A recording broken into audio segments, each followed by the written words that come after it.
decisions and are so-called leaders in Washington. Of course, perfecting those plans required time and infinitely patient organizing. Now, to remove all doubts, I'll take a few moments to give you documentary proof of this racial strife plot. First of all, they had to create leaderships and organizations to draw in millions of dupes, both Jewish and Negroes, who would do the demonstrating and commit the rioting, looting, and lawlessness. So in 1909, Schiff, the Laymans, and other conspirators organized and set up the National Association for the Advancement of the Colored People, known as the NAACP. The presidents, directors, and legal counsels of the NAACP were always white men, Jews appointed by Schiff. And this is the case to this very day. Then, in 1913, the Schiff Group organized the Anti-Defamation League of the B'nai B'rith, commonly known as the ADL, to serve as the Gestapo and hatchet man outfit for the entire great conspiracy.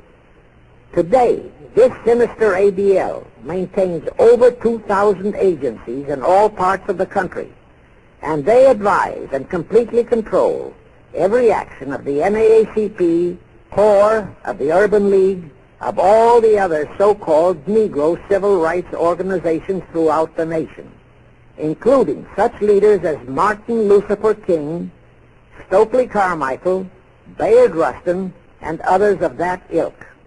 In addition, the ADL acquired absolute control of the advertising budgets of many department stores, hotel chains, and TV and radio industrialist sponsors, also advertising agencies, in order to control practically all the mass communications media and force every loyal newspaper to slant and falsify the news, and to further incite and at the same time create sympathy for the lawlessness and violence of the Negro mobs. Here is documentary proof of the beginning of their deliberate plot to foment the Negroes into all their lawlessness. Around 1910, one Israel Zangwill wrote a play entitled The Melting Pot. It was sheer propaganda to incite the Negroes and Jews, because the play purportedly visualized how the American people were discriminating against and persecuting Jews and Negroes. At that time, nobody seemed to realize that it was a propaganda play. It was that cleverly written. The propaganda was well wrapped up in the truly great entertainment in the play, and it was a big Broadway hit. Now, in those years, the legendary Diamond Jim Brady used to throw a banquet at the famous Delmonico restaurant in New York after the opening performance of a popular play. He threw such a party for the cast of The Melting Pot, its author, producer, and chosen Broadway celebrities. By then, I'd already made a personal mark on the Broadway theater and was invited to that party. There I met George Bernard Shaw and a Jewish writer named Israel Cohen. Zangwill, Shaw, and Cohen were the triumvirate who created the Fabian Society in England and had worked closely with a Frankfurt Jew named Mordecai, who had changed his name to Karl Marx. But remember, at that time, both Marxism and communism were just emerging, and nobody paid much attention to either, and nobody suspected the propaganda in the writings of those three really brilliant writers. At that banquet, Israel Cohen told me he was then engaged in writing a book which was to be a follow-up on Zangwill's The Melting Pot. The title of his book was to be A Racial Program for the 20th Century. At that time, I was completely absorbed by my work as a playwright, and significant as that title was, its real objective never dawned on me, nor was I interested in reading the book. But it suddenly hit me with the force of a hydrogen bomb when I received a newspaper clipping of an item published by the Washington, D.C. Evening Star in May 1957. That item was a verbatim reprint of the following excerpt in Israel Cohen's book, A Racial Program for the 20th Century, and it reads as I quote, We must realize that our party's most powerful weapon is racial tension. By propounding into the consciousness of the dark races that for centuries they have been oppressed by the whites, we can mold them to the program of the Communist Party. In America, we will aim for subtle victory. While inflaming the Negro minority against the whites, we will instill in the whites a guilt complex for their exploitation of the Negroes. We will aid the Negroes to rise to prominence in every walk of life, in the professions and in the world of sports and entertainment. With this prestige, the Negro will be able to intermarry with the whites and begin a process which will deliver America to our cause. That same excerpt was entered into the congressional record of June 7, 1957 by Representative Thomas G. Abernathy. Thus the authenticity of that passage in Cohen's book was fully established.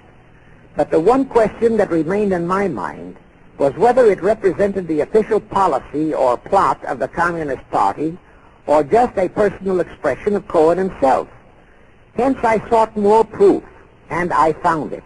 In an official pamphlet published in 1935 by the New York Communist Party's official Workers' Library Publishers. That pamphlet was entitled, "The Negroes in a Soviet America." It urged the Negroes to rise up, form a Soviet state in the South, and apply for admission to the Soviet Union. It contained a firm pledge that the revolt would be supported by all American Reds and all so-called liberals. On page 38, it promised that a Soviet government would confer greater benefits to Negroes than to whites. And again, this official communist pamphlet pledged that, I quote, "Any act of discrimination or prejudice against a Negro will become a crime under the revolutionary law," unquote. That statement proved that the excerpt in Israel Cohen's book, published in 1913, was an official edict of the Communist Party and directly in line with the Illuminati blueprint for world revolution issued by Weishaupt and later by Albert Pike. Now there's only one question, and that is to prove that the communist regime is directly controlled by the American Jacob Schiff and London Rothschild masterminds of the Great Conspiracy. A little later, I will provide that proof that will remove even a remote doubt that the Communist Party as we know it was created by those masterminds, capitalists if you will note, that Schiff, the Warburg, and the Rothschilds planned and financed the entire Russian Revolution, also the murder of the Tsar and his family, and that Lenin, Trotsky, and Stalin took their orders directly from Schiff and the other capitalists whom they supposedly are fighting. Now can you see why the vile Earl Warren and his equally vile co-Supreme Court justices issued that infamous and treasonous desegregation decision in 1954? It was to aid and abet the plot of the Illuminati conspirators to create tension and strife between Negroes and whites. Can you see why the same Earl Warren issued his decision prohibiting Christian prayers and Christmas carols in our schools? It was done to destroy Christianity. Can you see why Eisenhower, despite all the rigid constitutional prohibitions, sent federal troops into a southern state to enforce the desegregation decision? Why Kennedy did likewise? And can you see why Johnson and 66 senators, despite the protests of 90% of the American people, voted for the Consular Treaty, which opens our entire country to Russian spies and saboteurs? All those 66 senators are 20th century Benedict Arnolds. It is up to you and you, all of the American people, to force Congress, our elected servants, to haul in those American traitors for impeachments, and that when proven guilty, they all be given the punishment prescribed for traitors who aid and abet our enemies. And that includes the forcing of rigid investigations by Congress of the CFR and all their fronts, such as the ADL, the NAACP, SNCC, and such Illuminati tools as Martin Lucifer King. Such investigations will completely unmask all the leaders